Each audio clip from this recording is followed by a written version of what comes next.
电影《进我口》档次全都有。大家好，我是阿星。今天要给大家介绍的影片名字叫《沉睡魔咒》。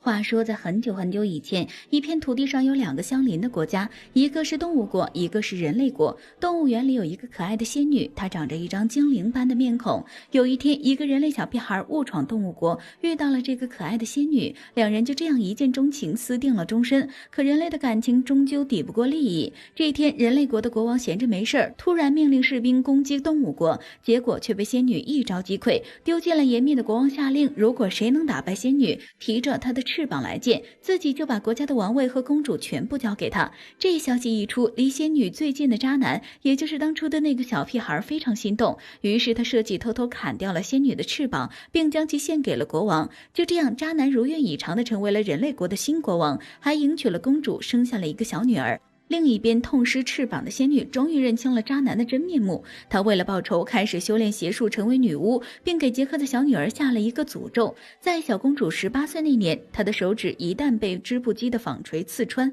那么她就会一直陷入沉睡，除非得到真爱之吻，否则一辈子都醒不过来。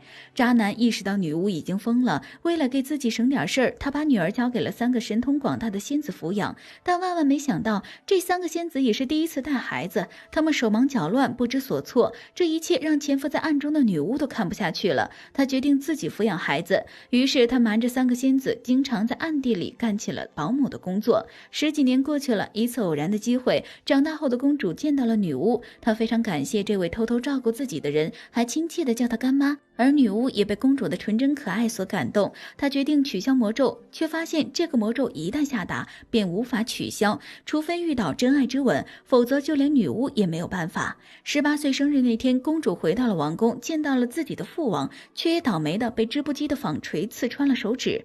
就这样，公主开始了自己的沉睡生活。女巫知道后很是着急，想尽快帮公主找到真爱。为此，她开始到处寻找帅气的王子，并从中挑选出了一个最称心如玉的。很可惜啊，这没用的王子白白占了公主的便宜，却依旧没能让公主苏醒。一怒之下，女巫赶走了王子。看着床上沉睡的公主，女巫非常悔恨，自己当初到底为什么要下这个倒霉诅咒呢？现在的她非常怀念之前和公主一起相处的时光，情不自禁之下，女巫吻了公主，但没想到这一吻，公主竟然苏醒了。看来女巫和公主才是100%的真爱呀！两人紧紧地拥抱在一起。就在他们打算离开时，渣男国王开始作妖，利用女巫怕铁的特点将她抓了起来，还打算一剑刺死女巫。好在此时公主找到了女巫的翅膀，并将它还给了女巫。得到了翅膀的女巫立刻满血复活，很快就干掉了国王。故事的最后，公主和女巫幸福地生活在了一起。这是一部暗黑神话电影，一反往常的结局，没有唯美的爱情，只有朝夕相伴的真情。看起来最邪恶的女巫，心底反倒是最善良的。所以放下有色眼镜，固有印象，或许你会发现新的美好。好了，以上就是今天的影片内容，下期节目同样精彩，小伙伴们千万不要错过哦。